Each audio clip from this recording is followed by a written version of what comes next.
There it is. We are live. Hey, everybody. Welcome to Webinar Wednesday, this middle Wednesday in January. How the heck is everybody this fine day? Steve Dotto here, along with April Evans-Woodcock. How are you doing, April? I'm good. How are you today? I'm good. Oh, good. It's working. I just wanted to make sure that it was working there. That's why we had the audio coming through. I'm good.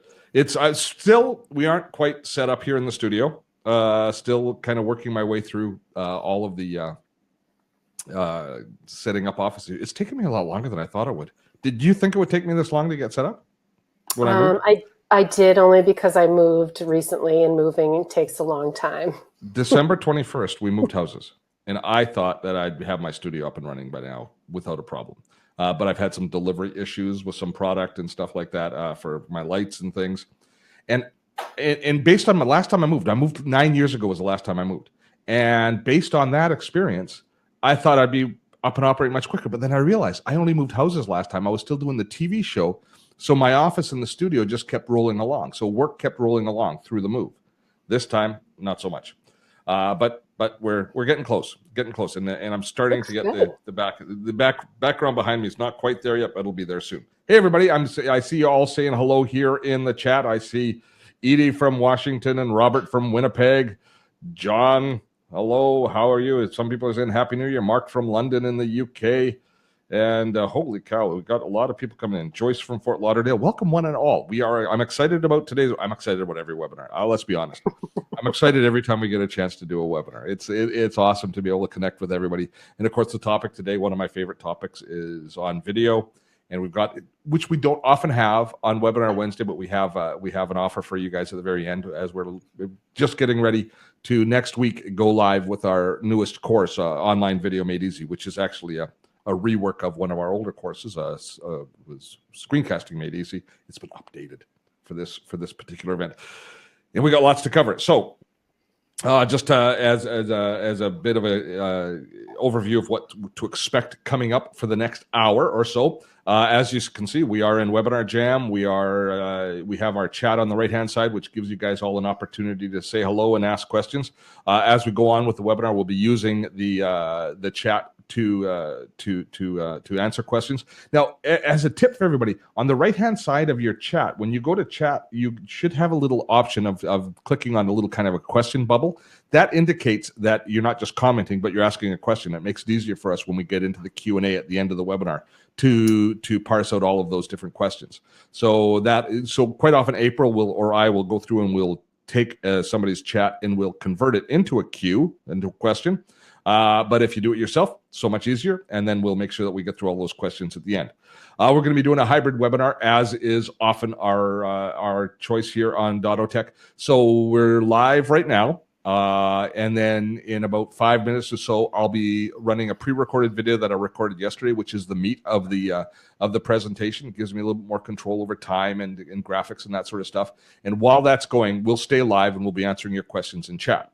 As soon as that is over, we'll have a Q&A. Actually, I'll be letting you know about the launch of our new course, which some of you may choose to sign up for. And then we have a time for a Q&A. And usually we last about 15 minutes past the hour. We get through all the main content certainly within an hour, but there's usually a few questions. The questions usually tend to last about 15 minutes after the hour. That has been our experience, and it's been pretty regular. It's been almost always every week. We're almost exactly an hour and 15 for the show, for the webinar. So I expect we'll be in the same range today. A little bit about the setup today. As I mentioned, my office isn't quite completely set up, so I don't have lights, so I'm dealing with natural light coming in, and it's a cloudy day here in Vancouver today. So Looks good. You know something, this new camera, for those, obviously everybody's interested in video. I've purchased the upgraded Logitech. It's called the Brio, which is their 4K camera, and it's a step better than the old venerable C920, which I still think is a great camera. Don't get me wrong, I still love the C920. But increasingly over the last couple of weeks, I've been playing with the Brio. We haven't used the Brio in full-on production because I haven't got my green screen and all my proper lighting set up yet. But I'm pretty impressed with it. It's not cheap. It's $200 or so. So it's 3 times the cost of the C920. Let me ask you, how long did you have your C920? Like, do you feel like you got your life out of it? 6 years, right. 5 years we used it. Oh, yeah. Right. And we'd still be fine with it. I mean, at the end of the day, we'd still be fine if we were still using it today. But yeah, it's a heck of a fine upgrade. And I didn't think that the C928, the one that the first upgrade, I didn't think that was really worth the difference. It never made that big a difference for me. Just kind of. Well, we got down a rabbit hole there. Well, I'm sure we'll have lots of questions about video later. So if you have any technical issues, we'll try and deal with them in the chat. But with the new version of Webinar Jam is pretty good. If you have an issue, if it stalls, sometimes it'll stall, the feed will stall, make sure you hit the reconnect button. I'm looking over here because I've got my auditing computer here, so I'm looking at the same screen as you're seeing. But just hit the reconnect button. If that's an issue, you can relaunch the browser, or if that's still an issue, try a different browser. We can't control your bandwidth, and so if there's bandwidth issues, those are things that we can't control. But we're finding it's been pretty stable the last little while. Most people have been getting the webinar delivered just fine. And if you do have an issue with technology, or life jumps up and all of a sudden you have to run to the door for something and you forget to watch the rest of the webinar, worry not. We will be sending out a replay as soon as I've had time to compile the replay. And as per usual, all of our replays are available for 48 hours after I send them out for public, so you can share them with your friends. And after that, they're reserved for the pleasure of our patrons, which brings me to saying a big shout out and hello to all of our patrons. There's a community that supports us here on Dottotech through the crowdfunding site Patreon, and gosh, they keep us going, and we are so appreciative. And so all of you who are here from Patreon, thank you so much. A big shout out to you as well. All right, so let us dive into the world of online video. So today, we cover those of you who took the webinars late last year when I started talking about video. Some of the content we're repeating here today, not all of it. It's going to be, we're coming from a business angle, as looking at 2018. Is it truly the year of video? Is it finally the year of video? Let's head to the video. Let's watch my demonstration and my talk about it, and then I will see everybody on the other side of the video. So let me just get it queued up here. And it's 25 minutes, a little bit on the long side today. 25 minutes of video. Let's fire it up right now. What shall we talk about today? I know. Let's talk about video, my favorite topic. We're going to have a conversation today about what makes video so effective. Why video is, I believe, the dominant media type in the online space. And if I manage to convince you that video is the dominant media type, then what should you be doing to incorporate more video? How would it fit more in your spectrum, in your world? And if it does fit better, how do you start? What can you do to incorporate and start doing more video in your world? So that's what we're going to have a conversation about today. Because today, our webinar is 2018, the year of video. Now, a quick caveat on, or a kind of disclaimer on our setup today. We don't have yet our office here set up for full video production. Those of you who have followed us regularly know that in December of 2017, late December, I moved houses, and with that moved offices, and moved my studio. So we haven't quite got it finished set up yet. We're getting close. But today we're recording again without the full regalia that I like to use. So we don't have the green screen happening, so I can't do the nice background image thing. I actually don't have video lights set up yet, so we're still kind of getting there. But I got my new bookshelf in, which is going to be part of kind of our set piece. There's a few other set pieces to come and stuff to hang on the walls as well. But now this studio set is kind of coming together, and that's exciting, and that's kind of video related too, isn't it? All right. Why, Steve, is 2018 the year of video? I'm pretty sure somebody might have said 2012 was the year of video, 2013, 2014, 2015, 2016, and 2017, of course. Online video last year, 2017, accounted for around 74% of all of the online traffic that there was. Video has become and is the most effective online media, period. Every other media has value. And for those of you who are most comfortable creating the other medias, do not despair. There's still a place for great writing, for great graphics, for great infographics, for great audio. There's a place for all of that in the online space. But none of the other medias packs the punch, has the impact, has the lasting effect that video does, because we have just become a video consuming world. Now, when we talk about video, I want to take a step back and make sure that we're all on the same channel. Channel, video, TV. Funny. Because video is, depending on what your purpose is, video can be something very different. And so I don't like the term online video as much. I don't hate it. I like it. But I like the term social video, because social video talks about the delivery platforms. And when we think about how we're delivering our video, ultimately how the video goes from us and reaches our audience, that then tells us the type of video and the way that we can utilize that video. So social video is video that we see on YouTube, on Facebook, Instagram, Snapchat, Twitter, any of the online spaces. It's video that you see here. Even though this isn't an official social channel here on the webinar, this is social video, and this is part of the video equation that we are talking about. It's utilizing this medium to get our message across more effectively. And it serves two masters. It serves us because I believe it's actually easier to create compelling video than any other form of media. But it also serves you or our audience or your audience because I believe it's easier to consume and to understand and to comprehend what's being shared in video than in any other media. So it's a two-headed monster that does everything. But it's not all created equal.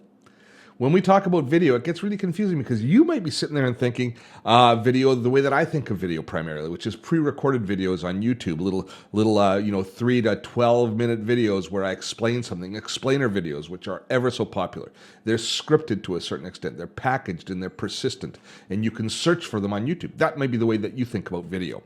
Or you might think about video as the sort of stuff you see on Facebook Live or Instagram Live or YouTube Live, which is unscripted and ad hoc, sometimes shot just with a phone in hand, with in a completely uncontrolled environment, unscripted and very visceral and very organic. Maybe that's what you see as video. And some video is interactive, where people can actually have a conversation with people while they're delivering the video, and some of it is a broadcast. Actually, this webinar is a great example because it's a hybrid. We are interacting in the chat room while the video is live, but then it's also seen as a pre-recorded piece that people can watch just as a broadcast.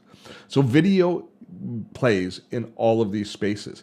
And so for us to understand really how it will work in our world, we have to understand the nature of the delivery platform that we intend to use our video for. I think that just makes sense. And of course, there's two big players in that space. There's YouTube and there's Facebook. YouTube and Facebook. And now everybody's saying, or everybody has been saying until last week, Facebook is going to crush YouTube as far as video because look how many views there are, and they don't take into account the nature of the person viewing the video in both platforms. The big two, if you are thinking about video, is the place that you should start thinking about how you can bring a strategy and how you can engage an audience in these two spaces. Now, there's going to be a lot of conversation, I'm sure there is already in chat, about Facebook changing their algorithm, especially for businesses, and reducing the amount of organic reach that posts are getting, and how they're now starting to de-emphasize video to a certain extent, which is concerning, but not the end of the world as far as video is concerned. And it really, I don't even consider it to be a speed bump in the progress of video. Facebook is just coming to, Facebook has been a lot about hype with their video as opposed to substance. There's a lot of substance there, but a lot of what we've heard is the hype side. We'll talk about both sides of that as we kind of work our way through. But let's talk about these big two now and make sure that we're all on the same page with understanding. And really it comes down to the difference in value between pre-recorded video, scripted pre-recorded video that's searchable, that you can find later, and ad hoc video that's done live, is conversational, is often interactive, and is far more accessible and far more personal. So that's the two. YouTube is the packaged, and whereas Facebook is the personal side of video. Now, when you watch a YouTube video, you have typically intended to watch that video. You've gone to YouTube with a purpose, and then you've probably searched for the topic that you're following, or you have a playlist of people that you follow that you're intending to follow. It's destination viewing, much like television is destination viewing, where you would especially in the past, not so much now that we can record, but in the past you would say, Wednesday nights, 8 o'clock, MASH, we're going to be watching it. I watch it every week. That's what I do every Wednesday night at 8 o'clock. That's destination viewing. That means that you arrive and view that content with intent, which means that you are vested in the content. There's tremendous value there for social marketers, for content marketers. The fact that people have chosen to view what you are putting on, great value there. That is one of the big values of YouTube, along with the fact that YouTube is a search engine, meaning that as your content has value, you are constantly brought new audience because YouTube will honor you through search. That's the value of YouTube, intentional. Facebook is interruptive. Not the same value in the initial view. Think about how you view Facebook. You're on Facebook typically to escape your responsibilities or just to see what's going on. And as you're scrolling through, all of these videos are popping up. Ones that you're not interested in, from people that you're not interested in, all sorts of videos that you're just not interested in until one catches your fancy and you happen to view that. But again, it's kind of like a conversation of somebody on the street that you hadn't intended to meet. It's nice that you see them. It's nice that you're interested in what they have to say, but you probably have something else that you've got to do, so you're only partially engaged. Now, it's great for staying on top of things. It's a nice personal experience, but it doesn't have the same weight and it doesn't have the same intensity as a YouTube view. But there's a type of content that sits better there. On Facebook, I would never think about teaching you how to install Google filters or Gmail filters in your Gmail, because that's not something that you're going to be interested in. You're far more interested in the adventures and what's happening in politics or in real life or with my dog or as I'm preparing to launch a new product. You're interested in the social and the kind of the societal aspects of our conversation, of our journey. Whereas the practical, how-to, infographic, explainer videos, trainers, that fits better in the YouTube environment. So Facebook is interruptive, but it has, because of the huge volume of videos that people are exposed to, it's got some real value as far as that goes. So for community building, some exposure, and for the intimacy and stuff that it brings to the table, Facebook video, live streaming video, and Facebook I'm saying is kind of is an overarching term for live streaming video, also has value. You have to figure out which one suits you best. At the end of the day, YouTube, the value is YouTube's the discovery engine where you build authority. It's repurposable. You can take the video and you can use it multiple times, and it's going to continue to engage an audience and build an audience for you for a long time. Facebook is a diversion, but because of that, you give people backstage access to what's happening in your real life. There's an intimacy to that YouTube just can't recreate, which creates a much more powerful connection when that connection does happen. There's an immediacy to it because it's typically what's happening right now, conversational, and the fact that it happens in real time means it's a shared experience. Just like this webinar, there's something special about webinars being a shared experience. All of us having this conversation at the same time builds a sense of community that we could never do in a place like YouTube. So these live events create that additional intimacy and that create that additional connection, that additional social connection.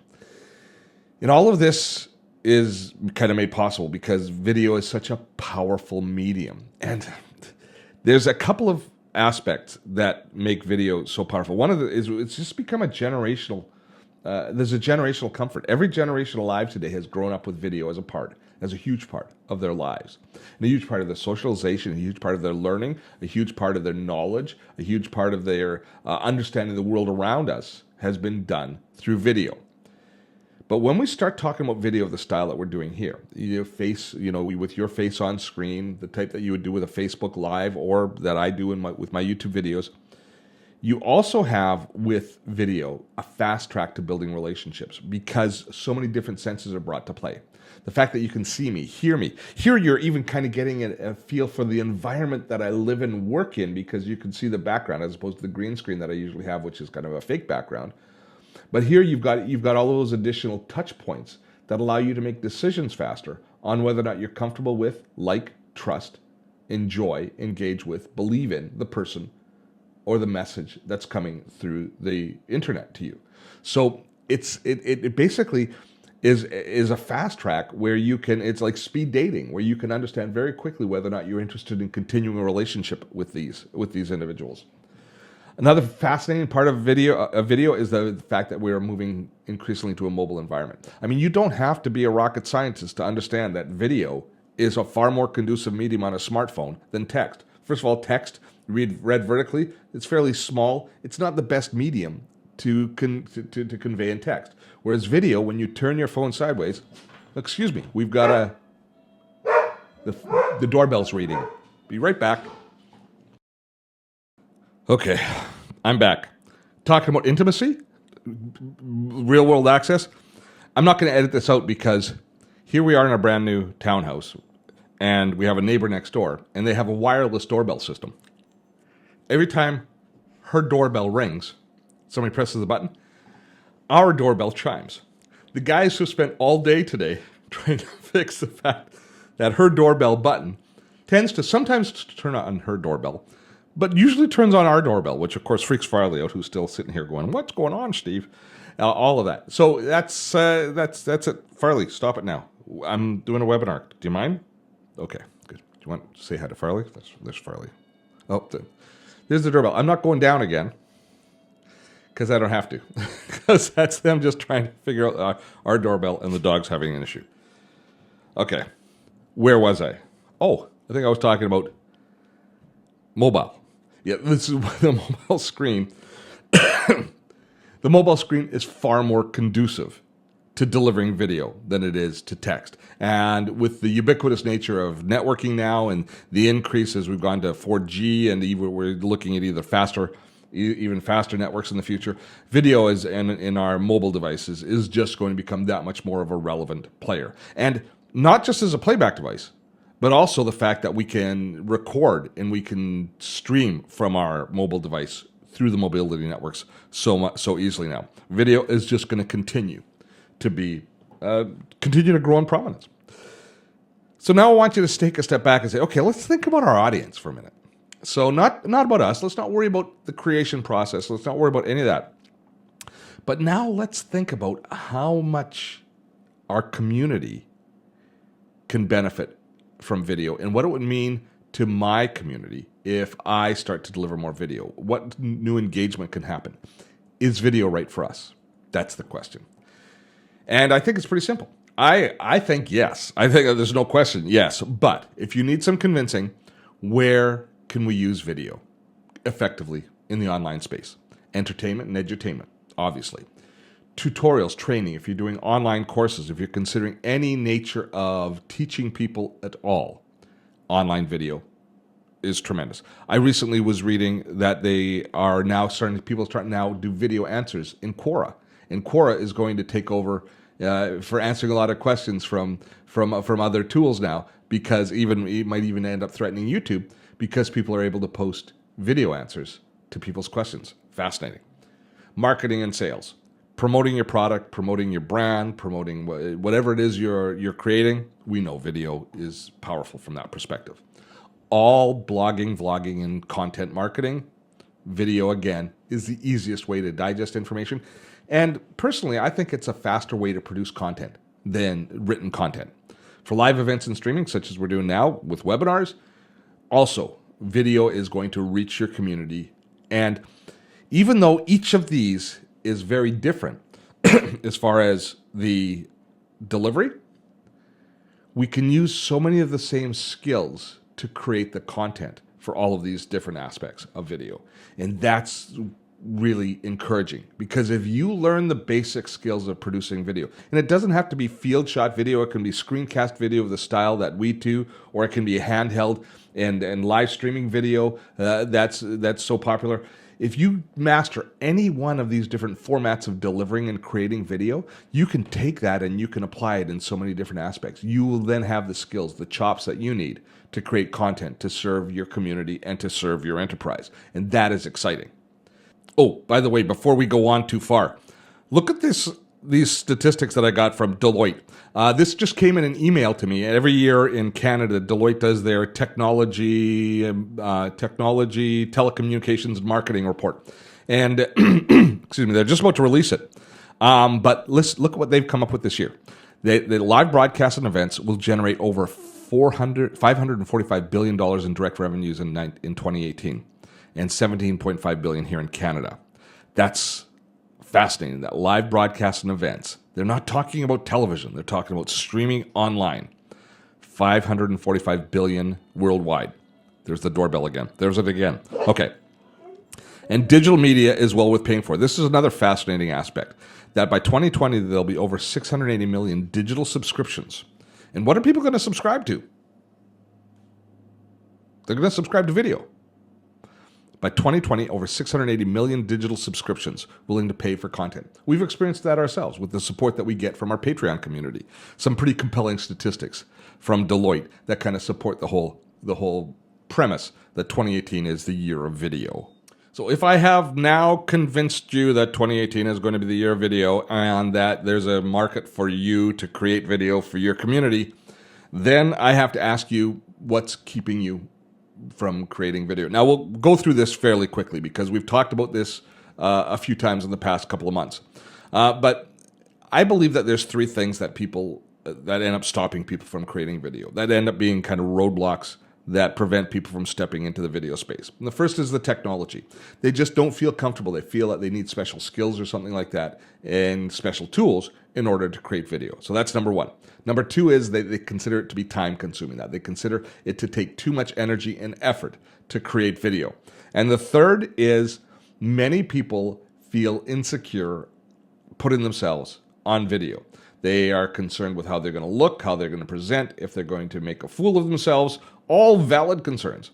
But those are the big three things stopping. If you didn't worry about any of those three things, if you understood the technology, if you know somebody that understands the technology and can record video, and they know that they can do it in a reasonable amount of time, and they are confident on air, would you not say, you should be doing video? So I'm saying to you all, you should be doing video. So let's first of all deal with the technology, because the technology is, I'm not 100% set up today. Now, admittedly, I probably have a higher threshold for setup. I want my gear probably set up better than most people want to start with. But I'm still putting out our webinars and this pre-recorded content in a half-finished studio.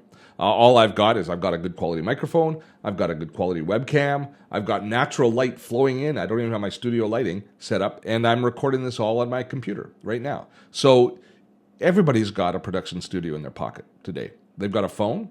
You can produce video. The technology, the content you create is more important than the quality of that content that you produce, with a few caveats. So the technology is not that difficult. It's reached the point where it's no more difficult than doing word processing back in the early days. You are smart enough to master it. You've already figured out getting online with this webinar, which often is technically as challenging as anything. You're smart. You can handle the technology, and it's not very expensive. So that, number one, we can put to bed right away. The technology should not be standing in the way. The misconception that video is time intensive is one that I think really needs to be addressed, and I need to be firm to tell you. I produce video in less time than I can write a blog, and you can too. Once you get comfortable with it, yes, the first few times you do it, as you're setting things up, as you're getting comfortable, as you're learning a format, as you're getting comfortable with the camera and making friends with it, it might take you a little bit more time. And it might not be quite as good as you think you want it to be. It might not even be as good as your initial written content. But if you commit to doing video for 2, 3, 4 weeks, 2, 3, 4 months, by the end of that journey, you are going to be creating video very effectively, and you're going to be comfortable with the format, and you're going to be thrilled with the results. It's no different than exercise. You know, if you work out once, it's hard, you're sore afterwards, and nothing worked the way you wanted it to. But then you work out twice a week, and things get a little bit better. You work out 3 times a week, and all of a sudden your body starts getting into a little bit more physical shape, and all of a sudden you start maybe even looking forward to it. Shock and surprise. And it starts doing the things that you expect it to do. Practice will make perfect, and as soon as you get comfortable with creating video, it will take you less time to produce that video than any other format, or certainly than writing a blog post. And at that point there, the benefits start to flow in. Your insecurities, which is probably the number one excuse that we get, is where people don't feel that they're comfortable on camera, don't like the way they look, don't like how they present themselves. And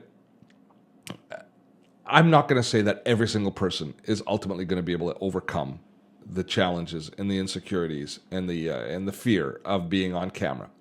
But most of you should be able to. Most of us can, because of one factor.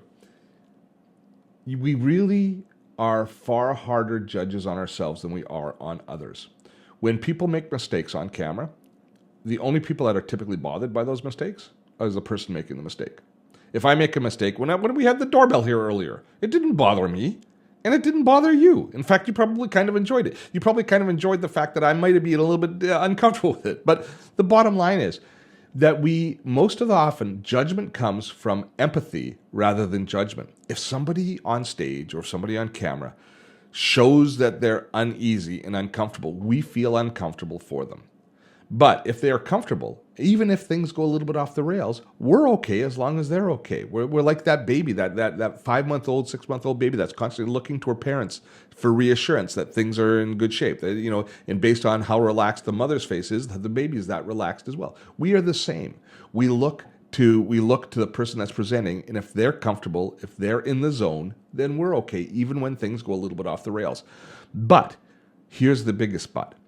When we go off the rails ourselves, we think, oh God, I screwed up. That was a terrible thing. Everybody's going to laugh at me. I totally screwed that up. I could have done so much better. Yet if you were watching me do the exact same content, you'd say, that was fine, Steve. Don't worry about it. I got exactly what you meant. We give others more grace than we give ourselves, which I think is a tragedy. And it stops so many people from doing video. So you've got to learn to judge yourself with the same credit as you give to others. And recognize that that there's more empathy than judgment happening in the online space. Yes, occasionally when you publish video, when you have thousands of people viewing the videos, you're going to get bozos that are going to come on. And my apologies to bozos if they aren't really bad people, but to bozos who are going to come on and be mean to you, say you're fat or you're stupid or your hair is gray and all sorts of other things about you. And yeah, it could hurt a little bit, but at the same time, you got to recognize where it's coming from and recognize that there are probably dozens or even hundreds of people saying very kind things to you. We notice the few criticisms and we tend to focus. We tend to lose the compliments and we tend to focus on the few criticisms. And that's something that I think all of us, just from personal growth, can really work on. And video is a great kind of a learning platform for all of that. So, if the technology is not too difficult, if it's time effective, and if you get comfortable on camera, think about what you could do if this time next year, if the start of 2019, you now have a year of producing videos under your belt and a year of building your community, building your brand, building your market by using video, be it live streaming video, be it tutorial videos, explainer videos, webinars, some form of video expression online. You've captured that part of the gold rush, and now you're a year into it. So now you're comfortable, and now you're working it, and you're leveraging it to the maximum that you can.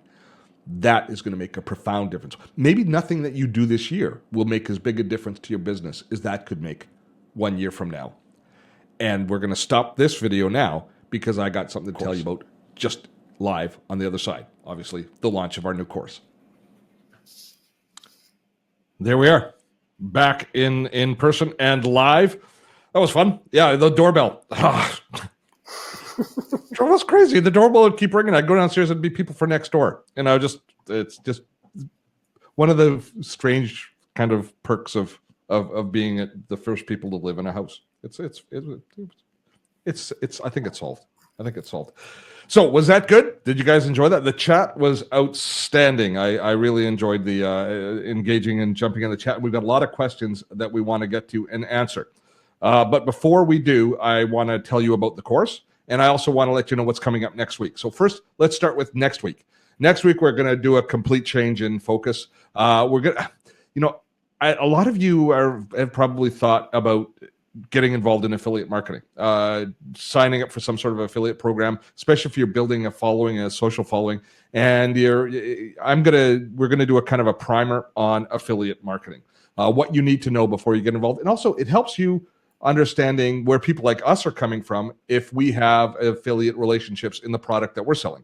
So kind of best practices and things that you should know about affiliate marketing. So getting started in affiliate marketing is going to be our webinar next week here on Dottotech. So April will drop the link in.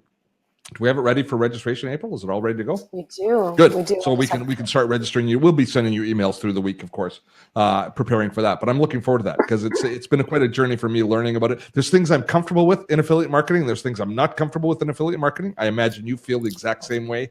And so we'll be talking about all of those things, and also some of the mechanics, just how it works, and how I think it's gonna be great. we don't make a huge amount of money off it, but we make some significant income occasionally with some products in affiliate marketing. So we'll be talking to you about all of that. So it should be an interesting one next week. Now, let me jump in though, and let's fill you in on the upcoming course, because next week we start Online Video Made Easy. Now, Online Video Made Easy is an outgrowth of our previous course, which was called Screencasting Made Easy. But I thought the term screencasting was too limiting because of everything that's happening in the online video space. So we now have our first iteration of Online Video Made Easy. It starts next week on Tuesday. Is the first lesson should be dropping, and there is it's a total of 6 modules, 3 live tutorials, and a Facebook group that we work you through. It's going to take about a month for the course from beginning to end to complete. If you're interested. So let me just fill you kind of in on what the modules of the course are and what's included in the course. So the course is delivered through Thinkific, through our learning management system, and it's a series of it's as you could expect, it's a series of videos with some text supporting documents and some live lessons in the middle as well. So the first module is the introduction to online video, and talking about all of the hardware and software that you're going to be required to in order to do it. Now, the cool thing is I've just gone through a complete rebuild of my studio, and so I'm just finishing it off. So you'll learn all of the things that I've been thinking about as I've gone from the older style fluorescent lights. I'm getting into LED lighting and all of that sort of stuff. I've got a brand new sit-stand desk, and so I've been reconfiguring my office, not just for green screen anymore, but as you can see here, we are reconfiguring our office to allow the office to be a set when I'm doing live webinars and some other live streaming broadcasts. So we'll be talking about it from all of those different aspects. And one of the nice things about the entire video space is when you set up, you can use the same kind of video setup for screencasting type work or pre-recorded video as you can for live streaming. And it gives you a controlled environment. So we'll be talking about both of those aspects. In Module 1, setting up the hardware, the software we use. We cover both Windows and Mac software. We use ScreenFlow primarily for most of our work in the Mac, and Camtasia in Windows. And we'll be talking about the software we use and kind of introducing you to all of that. Module 2 is getting into recording, is getting into the planning process for your video. Video is only effective as far as what I say about being able to effectively produce video at a higher rate or faster than I can create a written blog.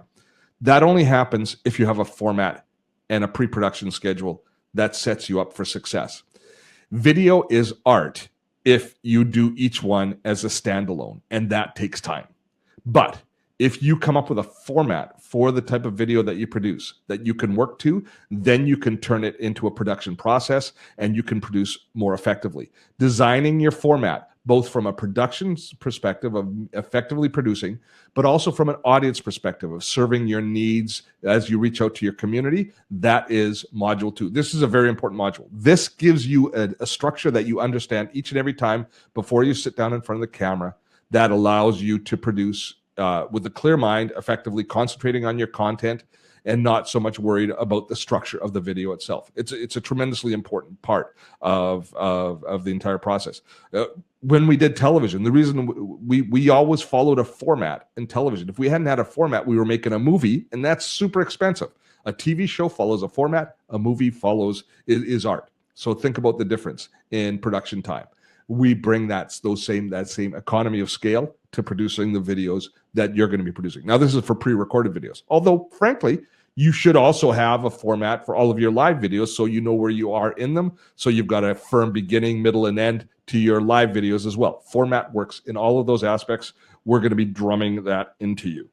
The third module is all about the recording process and then getting into actually editing the video. Now, we don't concentrate a lot of our time that we have with you in this course on editing techniques or using the software itself. We use the software as a background to teach you processes, but I'm not going to be spending a lot of time saying this is how you create an animated title, for example, within the video. The tutorial software that's included with all of the different software packages that we use, does a wonderful job of teaching you to use the tool. We're going to teach you how to apply the tool to the task at hand. I hope that makes sense. So we'll be going through the recording process, the rituals that I go through whenever I record, be it a webinar like this or my ongoing YouTube channel. I follow a ritual that I began probably when I did live stage and then carried on into television that prepares me, gets me into the right headspace so that I'm prepared to actually present in an energetic and clear manner. So that's the third module. The fourth module is advanced production techniques, which is getting into things that are going to really save you a lot of time, creating loops, the pre-recorded elements for all of your pieces, all of the different advanced production techniques that you can then apply that will make you far more effective. At the end of the day, I'm not sure all of you should do all of the steps yourself. Writing, recording, presenting, editing your video. I started out doing it all myself. I've hired people now. We have a team that helps me at different steps along the way as our business growth has warranted it. And one of the first things that I added when I could afford it was getting somebody else to do the editing of our videos. And all of a sudden our production quality is dramatically improved, etc. But I understood every part of the process before I hired anybody, which meant that I was in control of designing the entire process. Even if you're going to ultimately hire people to do different steps of the production process for you, you have to know and be in control of what those steps are and understand them. So I think it's important that we all start by producing the entire piece ourselves. It's a lot of work. It's going to be a little bit slower, but then you understand it and you're better able to then outsource the different pieces of the puzzle as you move along. The fifth module is a brand new module. All of the other content we've incorporated in our previous versions of the course. This module here, however, module 5, purpose-built video, is brand new, and it's addressing the movement to live video and streaming and other aspects. This is where we talk about the different things that you do in preparing your video, in creating your videos, in performing and presenting your videos for the different formats, understanding much more intimately how YouTube works, how Facebook works. And I saw in our Q&A, people are asking, what about Instagram video? What about Periscope? They all kind of fall into these into the bin of live streaming or pre-recorded. So we're going to be talking about both the live streaming and pre-recorded aspects and how you present. Webinars, for example, live streaming, although we do have a pre-recorded element, so they kind of cross over in both. We'll be talking about purpose-built video, making sure you create video that's appropriate for the channel that you are going to ultimately be delivering that video on. The sixth module, this is where we all get grown up on you, and we deal with copyright, backup, security, all of the different kind of things that you should be taking care of. Copyright cuts both ways. It's making sure that you protect the copyright of your video so that you protect your content, and also that you don't infringe on other people's copyright in your production process, making sure that you're on the right side of that, the right side of the rules. Because nothing's worse than having built a YouTube following and then having YouTube or Facebook suddenly curtail your reach because you're getting content strikes against you. We're going to make sure that you understand the ins and outs of copyright and also backing up and securing all of your content as we go along. So those are the pre-recorded modules. Then we also have 3 live lessons, which will be presented very much as this webinar is being presented. The first lesson is on performance.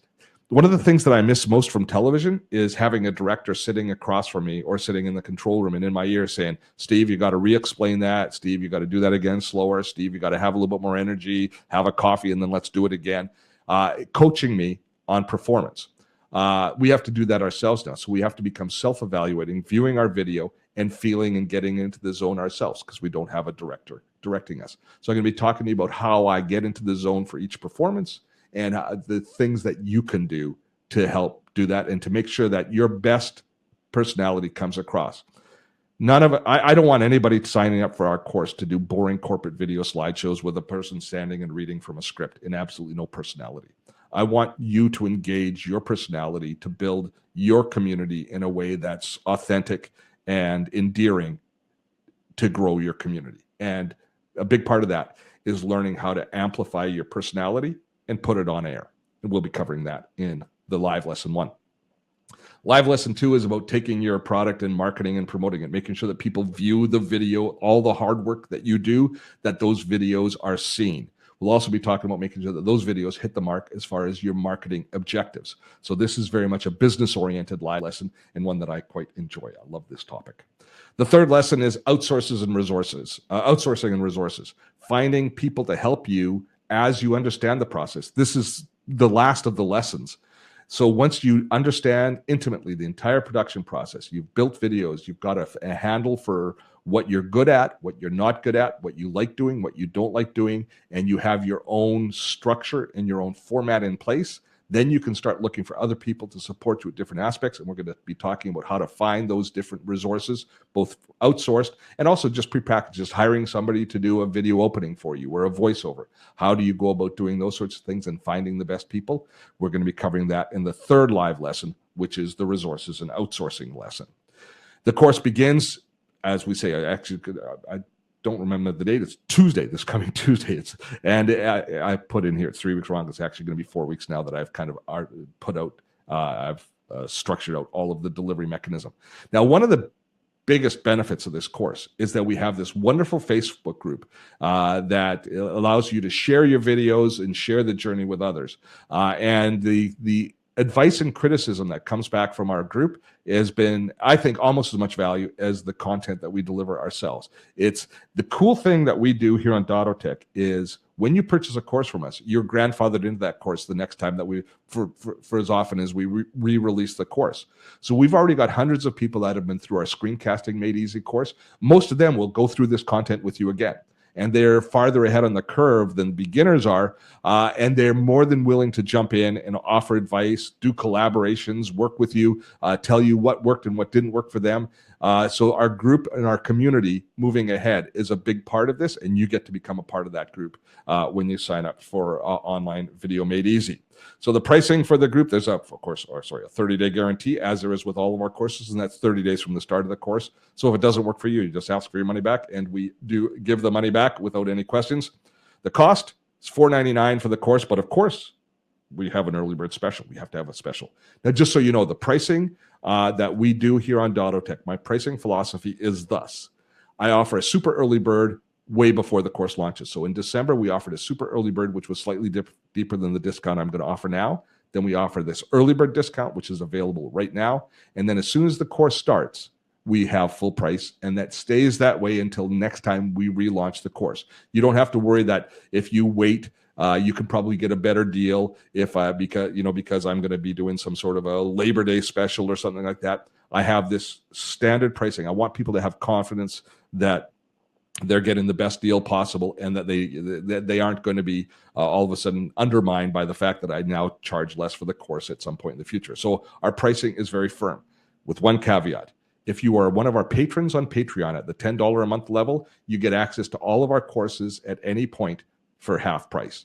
And that's what we give back to the community of our patrons. So if you're interested in that, we'll certainly share some information with you afterwards, or April will send you the links so you can find out that. So that pricing is half price off the full price, not half price off the discounted price. All right, the price until January 23rd, when we start the course, is $100 off. So we're going to be offering this course starting right now for $399, and you can make that a 2-pay if you want. You can pay it over 2 installments, but it's half price until January 23rd, and as of the 23rd, it will be a full price of $499, and that's the way it will be until we refresh the course at some point in the future, probably this time next year. I think we're doing these courses about once a year is we're refreshing it. But we've got a whole whack of people already signed up. We're really looking forward to the course, and I'm looking forward to you joining us as well. So April, if you can drop the links in where people can go to sign up or to get more information. We have a sales page which has more information. If you have any questions about it, by all means, ask us. And you can ask. What we're going to go through most of the questions right now that were kind of related to the main content, and then we'll make sure that we handle all of the kind of course-related questions as we wrap up. So how are we doing, April? Good for questions? We are good, yes. 1 second. If you just don't mind just telling people that have already purchased the course, kind of reviewing how that, because those questions just came up. Oh, so if you're already signed up for the course, we'll be sending you an email next couple of days, which will give you the schedule of the release dates, and then you'll be getting an email. And they all should already be logged, have have we already sent them their login for? No, we haven't sent them their registration yet for sorry, I'm just remembering all the. There's so many moving parts. We'll be sending you a login link to log in to Thinkific, where the course will be housed. So you'll be getting that probably on Monday. That link will go out, and then Tuesday the course will be live within that environment. So, but you'll be getting an email describing it all from us in the next few days. All right. So questions here. Yes. Howard is asking, how was the amount of traffic measured? The amount of time spent online as the size of the files? I'm not sure. Well, typically speaking, traffic is measured depending on which platform you're on. If you're talking about a measurement, Facebook says if a video is playing within the screen for 3 seconds, that it's considered a view, which really isn't a view. YouTube says, I think that you have to be watching a video for 30 seconds or 40 seconds before they count it as a view. And then once you pass that threshold, you're counted as a view within their traffic measurements, within their metrics. Okay. DaVinci Resolve 14 has all the capabilities and costs zero. Why Camtasia or ScreenFlow? I haven't actually checked out DaVinci Resolve. I'm gonna make a note of that. Could you fire me off a note to take a look at that? Yep. Avram's asking, I noticed you do not list LinkedIn. Please speak to LinkedIn with video. That's a great. So when I talked about Facebook and YouTube video, I'm kind of talking about two archetypes: pre-recorded video and the interruptive stream delivered video. Now, the nature of YouTube means that most often a video is viewed by people searching for it. Facebook, it's when people are just kind of browsing. LinkedIn kind of hits the middle ground because of the way that the LinkedIn publishing is going, where people are typically it's not the Wild West of just your whole life that they see in Facebook, but it's more focused on business. So LinkedIn kind of hits the middle ground a little bit with video. Now, we haven't delved into it. We've dipped our toe 2 or 3 times into LinkedIn video, and each time it's been kind of a lukewarm response for my brand. But to be honest, we haven't invested as much as we could if LinkedIn was our primary social source. So to take a step back, Dottotech, I don't do consulting. I don't look for individual clients. So LinkedIn, the one-on-one connections that LinkedIn is best at, is not the best social network for our brand.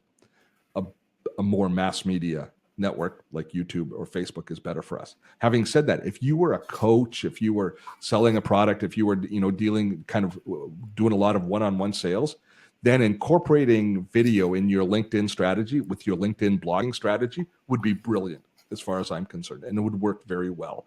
In all of the tools that we talk about in the course and in all of the things that I talked about in this earlier part of this video, they resonate as far as I'm concerned if LinkedIn is your network of choice.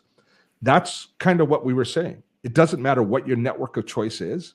If you understand the nature of the video and you understand the nature of your audience, you can then create video that's going to be more compelling and more effective than just a text type blog post for that community. So if you will find value in delivering a blog post into LinkedIn, you'll build a community, you build a following, I would say you will accelerate that dramatically by incorporating video in LinkedIn. Okay. Let's see. What are your thoughts on Instagram stories? I love them. Again, they are a form of, again, kind of a hybrid of the live streaming, because you're typically recording it live and it's stringing it together. But again, if you are in Instagram, similar to LinkedIn, you're dealing much more with a one-on-one relationship with your community. Where people are watching you, where it's a much more intimate kind of relationship than what we find on YouTube. The issue with all of these streaming stories, Instagram stories, Twitter video, LinkedIn to a certain extent, for sure. Well, LinkedIn to a certain extent, is they are all stream fed. In other words, people have to look for you to see you, whereas YouTube is search based. Instagram video or Instagram stories, it has a lot more analogous, obviously, to Facebook stories than it is to YouTube video. Still, again, great value. Learning Instagram stories, the type of format that we're going to teach you for creating online video for pre-recorded video, say for YouTube, you can take the same philosophy and apply a format to your Instagram stories, making them that much more valuable. The people that I see that do the best job in Instagram stories have a narrative to all of their stories. They're not just a bunch of videos pulled together, but before they start their Instagram story, they've got a introduction that they're going to start with. They've got kind of the narrative in the middle, and they've got a wrap to the whatever that story is, whatever that day is. That makes it flow as a better story. That's format, that's discipline, that's understanding the nature of the video you're creating. That's what we all have to work towards. Okay. Excuse me. What do you think about YouTube's new monetization requirements that were announced last night? 1,000 followers and 4,000 hours of watch time in the previous year. I think that's low, frankly. Monetization on YouTube is not the holy grail. Once you're monetizing on YouTube and you're running ads on YouTube, first of all, you're interrupting your viewers for the revenue, which is fine. I mean, there has to be a quid pro quo. You have to be compensated for building video, for the time that you spend creating video, and you have to find a way to monetize it. But the actual monetization that you're going to get from AdSense are pennies on the view. Fractions of a penny on the view. So if you're under 1,000 views per video and you're under 4,000 hours of watch time, the amount of money you're going to make is so minuscule that it's almost, it'll take you forever to get to the point that they're actually going to send you a check or make a deposit for you. So what they're trying to do is they're trying to, create an environment where you've got a legitimate online, a legitimate influencer that's appealing to the advertisers before you start monetizing. I agree with it. I think it's great. I think that you should be spending the first whatever period of time it takes to build a solid following before you start monetizing and start asking, because it looks try hard. If you go to a video and you see there's 300 views on the video and all of a sudden they're running an ad beforehand, it just seems try hard. If they've only got a couple of hundred subscribers and they really haven't shown that they're a channel of value yet. I think it's a good thing that YouTube is doing that, and I would frankly be comfortable if it was much higher. The threshold was much higher, because ultimately the dollars are not going to make a difference till they get much higher. Okay. Before I forget, I had a question that came up that was in my email previously. What's your thoughts on Pinnacle Studio? I haven't used it. Again, I think it's a Windows only product. The thing about traditional video editing tools is they work really well if you're shooting traditional video. If you're shooting video on a DSLR or maybe even on your phone or on a video camera and then importing the video. Screencasting software allows you to bring content in from those sources, but also allows you to capture stuff that's on your computer screen itself, which makes it a little bit more flexible. That's why I like it so much, because screencasting software does all of the things that these other video kind of focused editors do, and I'm talking about Adobe Premiere and Apple's product and all of those.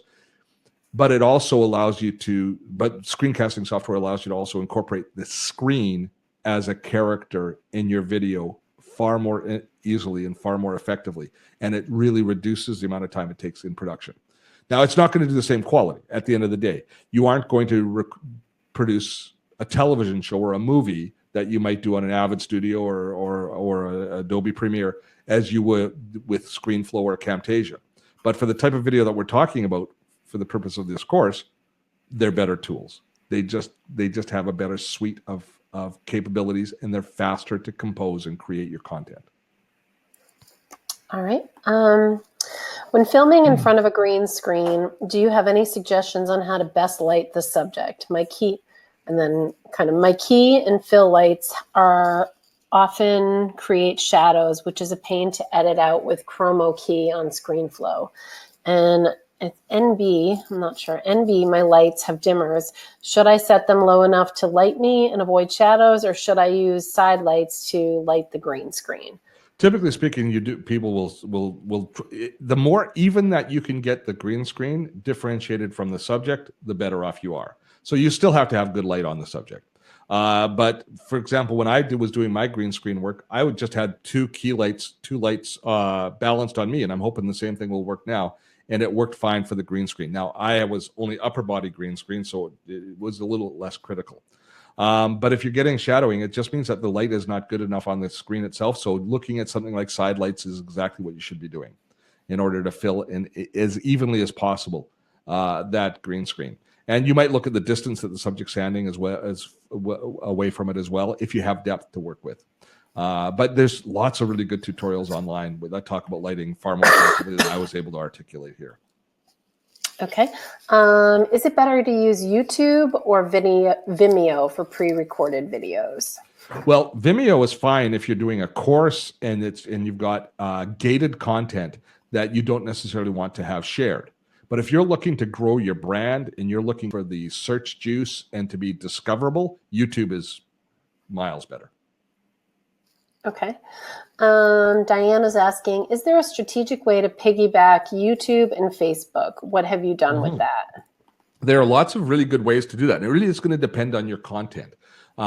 Typically speaking, you don't want to take a YouTube video and post it on Facebook because Facebook's algorithm is just going to crush it and it's not going to get any sharing at all. So you want to always upload native video whenever possible to Facebook. Now, if you're not concerned with necessarily just growing your subscriber base on YouTube, but you just want to get views on your video, then you take the same video, upload it to YouTube, and upload in native format the same video to Facebook, and then kind of have the video playing in both places. Or an even more compelling way to do things is to record your video on YouTube, create a teaser video for it, which is separate in native Facebook format, upload that to Facebook, and then direct that to a blog post where you've got the YouTube video embedded.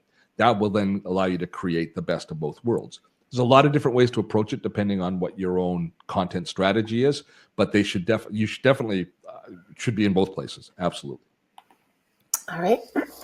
Doug is asking, if you want to convey a feeling with your background, is a feeling, quote unquote, is there a practical method of using a green screen to make it appear like you're in front of a beautiful fire in a fireplace? Sure. You can do that if you want. And there's lots of virtual sets that you can use that create whatever illusion you want. That's really going to be your own artistic call. That's just an artistic call as far as I'm concerned. But there's lots of ways to do that with green screen. Okay. What are your thoughts on Periscope? Periscope is still, it was along with Meerkat, which is now dead. Who? What? Again, it's not a format that I spend a lot of time in, but it's a valid live streaming format. And if your community's there, then you should be using it. Yeah, absolutely. And it doesn't matter what. So all of these networks that we're talking about, some of these networks we're talking about are going to change over time. There's going to be new players, and there's going to be and it kind of emphasis is going to shift. Video is still valuable regardless of which of these networks. And if your community's if you can reach your community through this network, then you should be using that particular network. What are your thoughts on target audiences when you're mentioning, like people are asking Periscope and Instagram stories, how in YouTube, like how does the target audience come into play? Well, I think what you've been gravitating towards, if I was a hyper local business, if I was my trainer, I would be using Instagram a lot more than I'd be using YouTube, because I'd be looking at reaching people here in the local community and the one in one person that signs up to come to my studio or comes into my store. That's my goal. So it's a one-on-one. It's coaches, trainers, those sorts of people. People that are in mass media, though, they have to find a broader reach. We've got 180,000 followers on YouTube. For us to get that many followers on Instagram, we'd be a massive Instagram account, whereas we're just a tiny YouTube account. YouTube has so much more headroom as far as growth for a group like ours, for a company like ours. So it really just depends on where your people are, or where you can reach your people, or where you find the best introduction path to meet new people. All right, just an FYI, we're at the little past the top of the hour. We still have a bunch of questions, so I know you like to kind of give people an opportunity to. That's a great point. Thank you, April. Yes. So anybody that does have to go now, there will be a replay link sent out shortly, along with we will remind you of the offer of the course. But if you do have to go, thanks for tuning in. Have fun storming the castle, and join us next week when we talk about.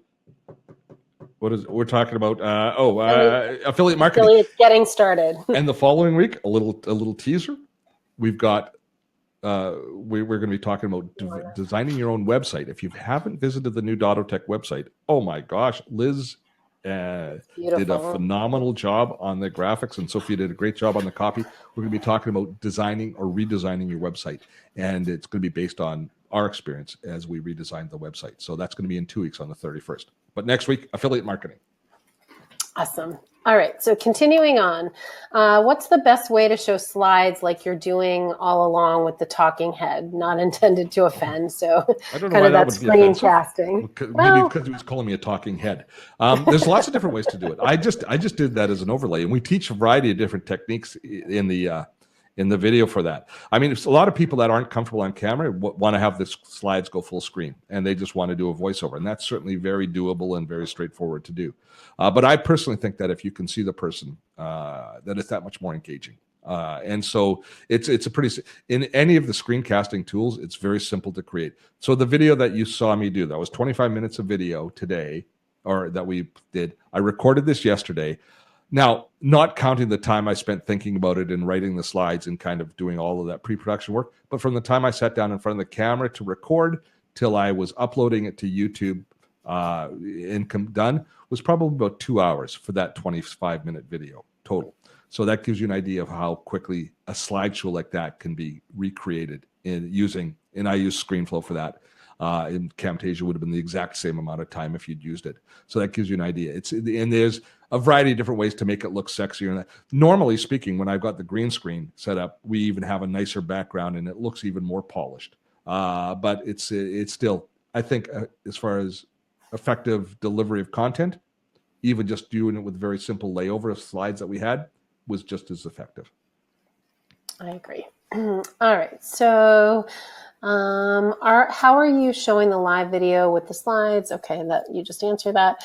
How do you plan for doing a video? Everyone says just do a video for training. Like the process is intuitive. I don't know where to begin. No, it's not intuitive. I don't think it's intuitive at all. But once you start to pull it apart, it's obvious. Is that a fair? Does that make sense? So it's not intuitive. You don't just sit there and go. But when somebody says to you, "Okay, this is how you structure it. Okay, you're going to start with A, B, C, D," all of a sudden it'll fall into place.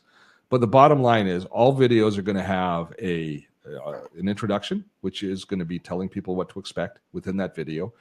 If you're doing a training type video, you're going to be talking about the challenge that you're going to be teaching them, or the skill you're going to be teaching them, and why it's important. Creating context, you have to do that.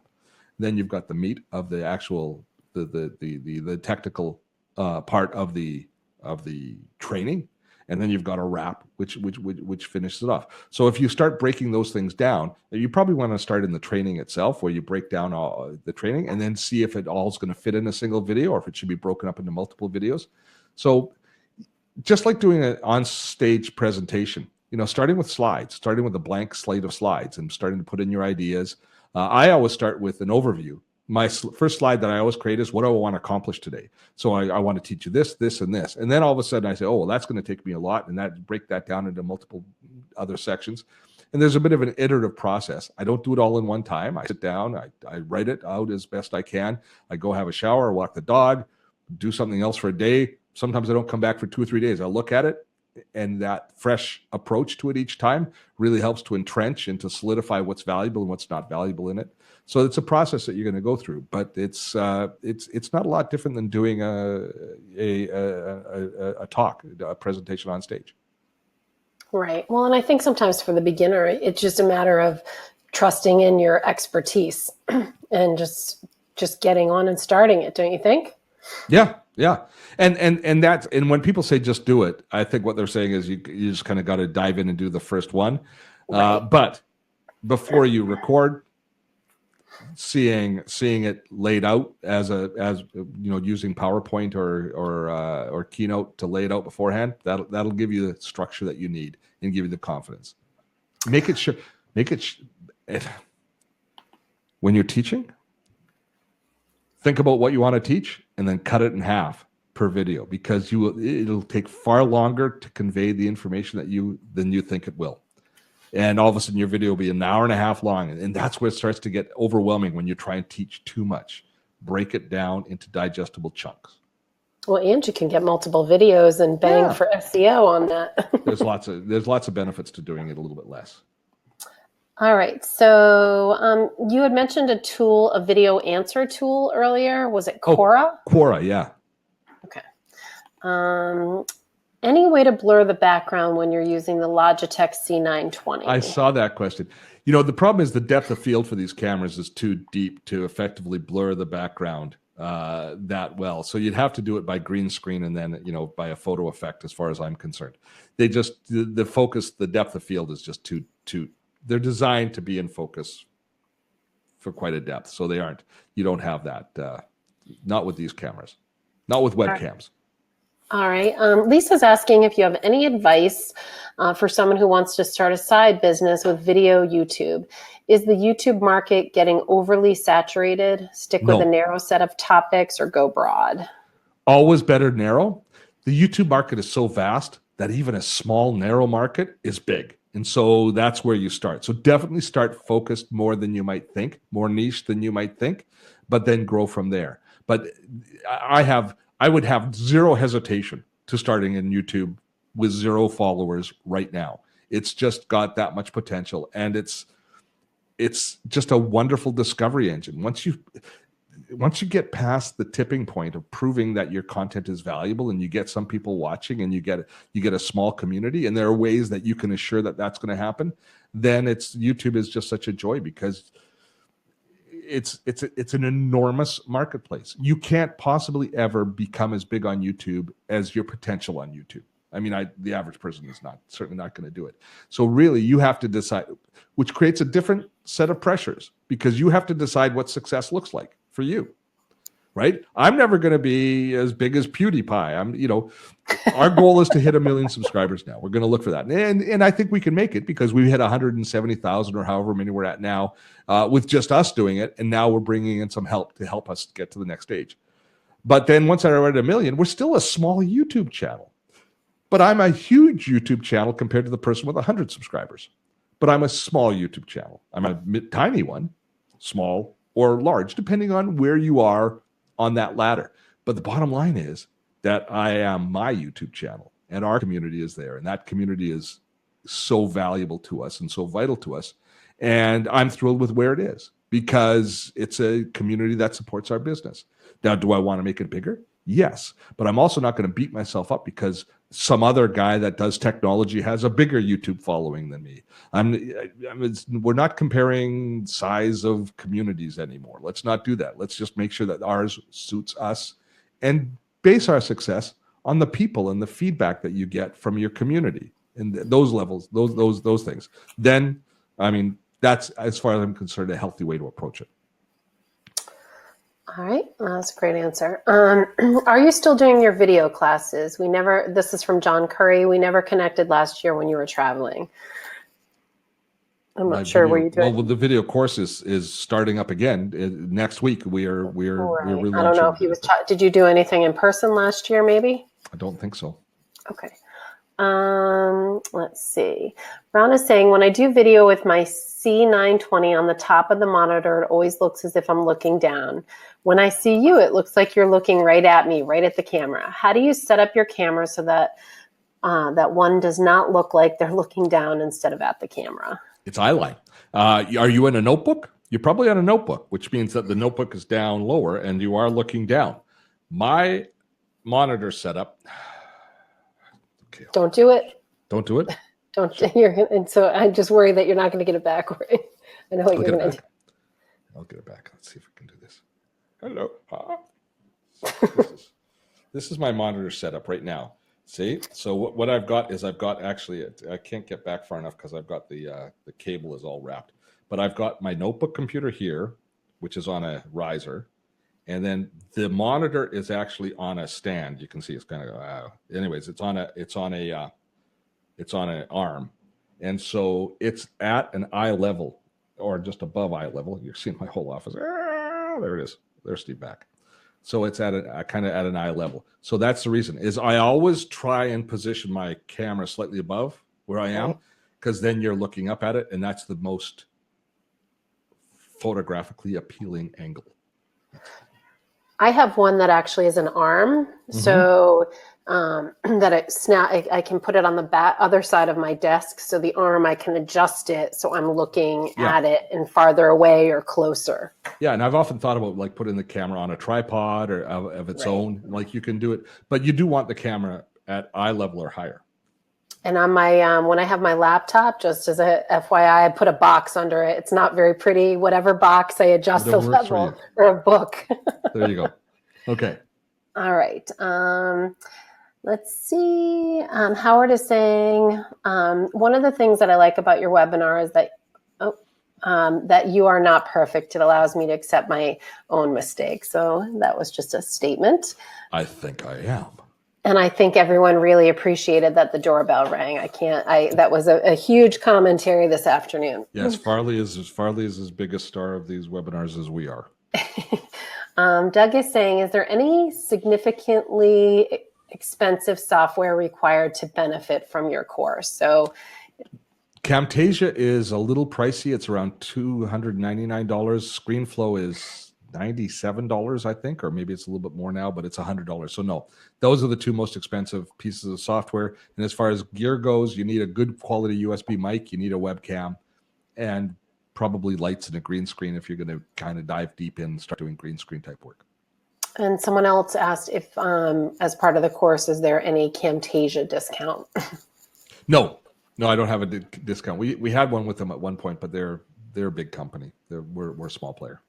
All right. And how many times a week will it take to keep up to the material in the course? We're planning on releasing lessons twice a week for about 6 weeks. Okay. But they're all recorded, right? So they can 6 of the lessons are recorded. 3 of them will be delivered live. And those live will be recorded? They'll also be recorded. You can watch them afterwards as well, yes. Okay. You don't have to take it live when it's on. All right, and then the course is available year round. Like if you don't have time to complete during it, or you need to refresh, or you get halfway through and then something happens, it's going to be available. There isn't a finite close date for the course. Everybody that's taken the original course, Screencasting Made Easy, still has access to all of that content, and all of that content will be available until the new course launches. Okay, great. With the idea that it takes less time to do a video than, say, a blog post, I think what you're saying is that publishing recording process takes less time. Is that correct? If so, any differences with the content prep time? Content prep time, I would say, is probably similar to what it would take you to prepare for a blog, except that when you're doing a blog, sometimes your content prep in writing gets incorporated into it, so you don't have to redo that content. But as far as the prep, that's about the same. You know, the research, that's going to be the same, regardless of which media you use. But the actual, from the time you sit down to write a blog post, and the writing and editing and that process, that's what I say takes me less time in video. Okay. I see Elaine actually commented. She says 6 weeks. She's confused. The course is 6 modules, pre-recorded, and 3 live modules. And I believe it's spread over twice per week is when we release new modules over the course of about 6 weeks. All right. Sidebar question. How do you deal with the glare of wearing glasses? I have very thin glasses that are high index. They're actually a little bit thinner than my normal street glasses. They're not tinted, and they have an anti-glare coating. Okay. Ron is asking, can we hire a director the same way that you hire a video editor? So maybe a director for the video? I guess you could. Typically speaking, most, if you're going to be doing work now, if you're hiring a videographer, they're going to act as a director for you. They're going to do a lot of they're going to be a dual purpose type thing. But you could certainly hire somebody an advisor to help you with it. The problem with it is are they going to be there when you're recording? And it also depends, if you're going to there are small studios that you can rent that you can go into that perhaps a director can go in with you. But a director should be there as you're recording, coaching you through and then understanding what the outcome is going to be like. So yes, you certainly could do that. It's something that I've never gone down the path of, at least not since we did television. But you could certainly do it that way if you wanted. All right. Bob's asking, can I do the course with an associate who is in a different city? Yeah. I don't see why not. Okay. Don't tell me. Don't tell me if 2 people are taking it. Janine is also confused with the screencasting course. This course used to be called Screencasting Made Easy. Now it's called Online Video Made Easy. We've just kind of expanded it with the content that we're doing, where we're not just dealing with screencasting, because we're doing so much more in live streaming and other things, that we decided to call it Online Video Made Easy. We renamed the course. Okay. Giselle's asking, will you be sending out a lesson plan schedule? I have only received the thank you email so far. Yes. I just want to start planning for subject or study time. Yes, we'll get that out to you in the next few days. I've just now kind of got my travel schedule figured out, so I can figure out when I can do all of the live lessons. So I think, yeah, we can get that out in the next couple of days. All right. And just as a reminder, anybody that signed up for screencasting will get automatic access when the course launches. Absolutely. And I think that might be what Janine is asking. Yes. Okay. Thomas is asking, could you say something about your experiences of Thinkific? Oh, I love Thinkific. Thinkific it's changed the business here at Dottotech. So Thinkific is an LMS, or a learning management system, that we basically build all of our courses using. So they've got a course delivery structure that manages your students, manages your content, and it's a Vancouver-based company, very affordable. It's got a few competitors, Teachable and a few others. Kajabi, I guess, is another competitor, which kind of now is trying to do more than just be a course delivery mechanism. But we have nothing but good things to say about Thinkific. Our whole team loves them. They've been an awesome partner, and they're a big part of the Dottotech business. Okay. Let's see.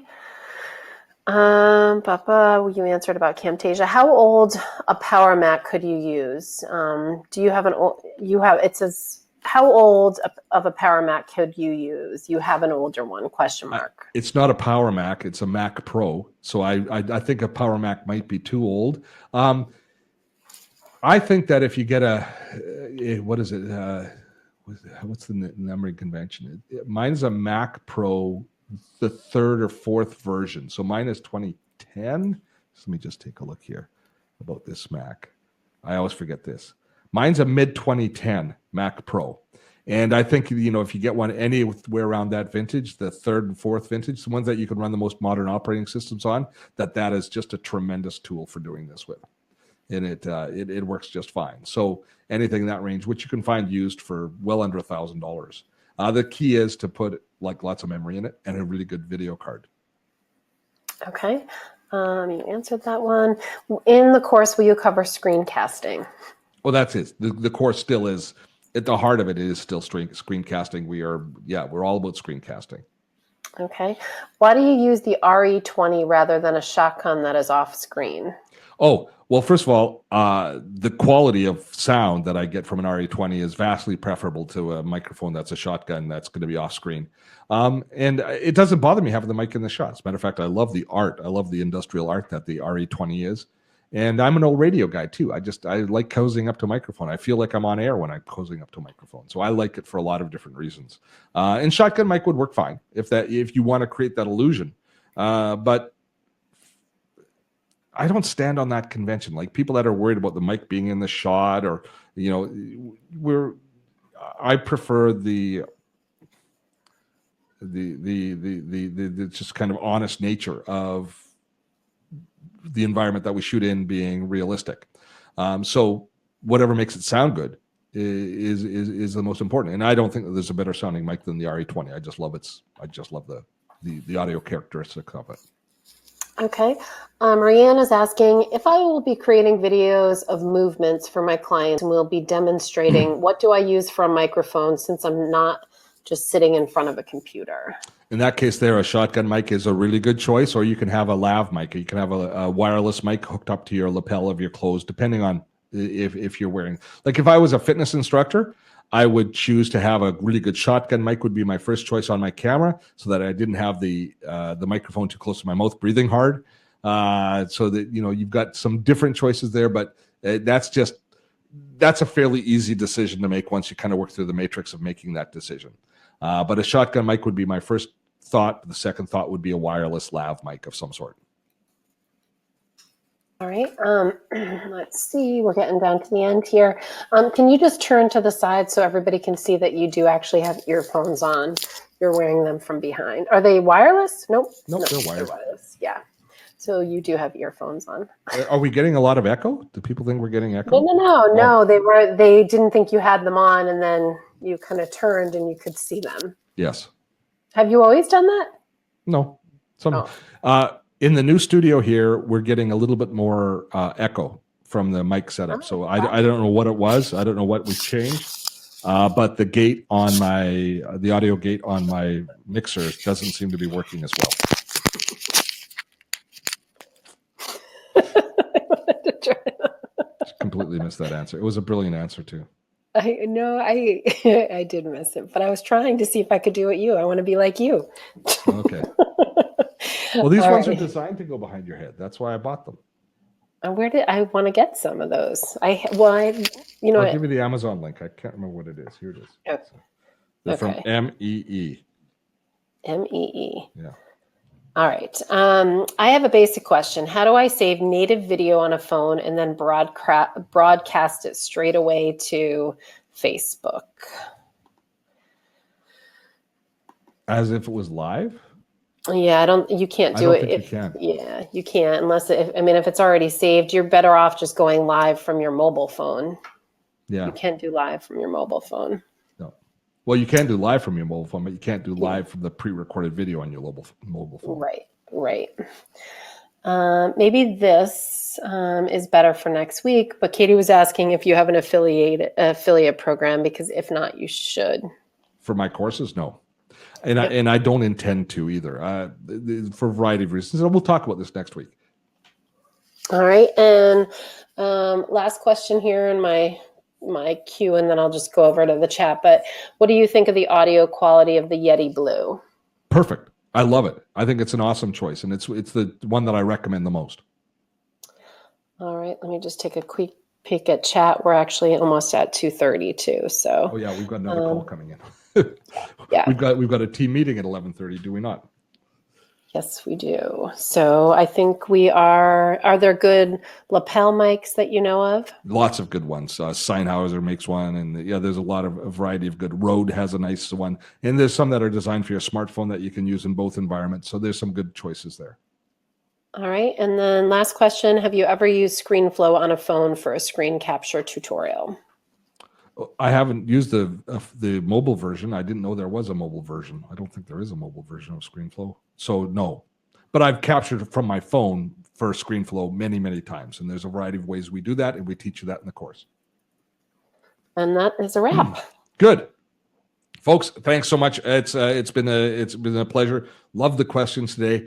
Anybody interested? One more time, put the course information in there. And I know a lot of people have questions about Patreon, getting access to the course for half price.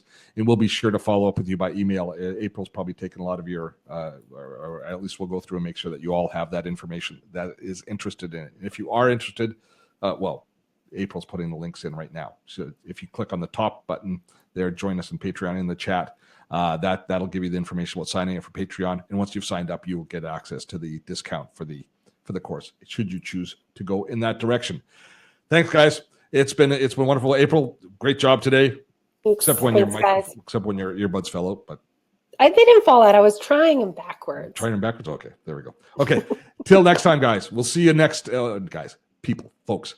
Till next time, we will see you next week when we are going to be talking about affiliate marketing. We look forward to that. Until then,